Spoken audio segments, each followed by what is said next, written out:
ডিপ্রেশনে থাকা মানুষগুলো মুখের হাসিটা সব সময় রাখে, কারণ ওরা বোঝে কষ্ট প্রকাশ করলে শুধুমাত্র সহানুভূতি পাওয়া যায়।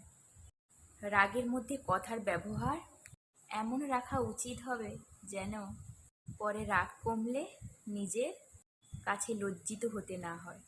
নিজের সুবিধায় যে কাউকে ব্যবহার করা মানুষ খুনির থেকেও ভয়ানক। কখনোই সেই মানুষটাকে কষ্ট দিও না, যাকে কষ্ট দিলে তার চেয়েও দ্বিগুণ কষ্ট যাতে নিজের না হয়। যদি কেউ একবার হারিয়ে যাওয়ার শোক কাটিয়ে উঠতে পারে, দ্বিতীয়বার সেটার প্রতি তার আর আগ্রহ থাকে না। সময় চলে যাবার পর যেটা পড়ে থাকে সেটা আফসোস। কেউ যদি তোমার ভালোবাসার মূল্য না বোঝে, তবে নিজেকে নিঃস্ব ভেবো না, কারণ জীবনটা এত তুচ্ছ নয়।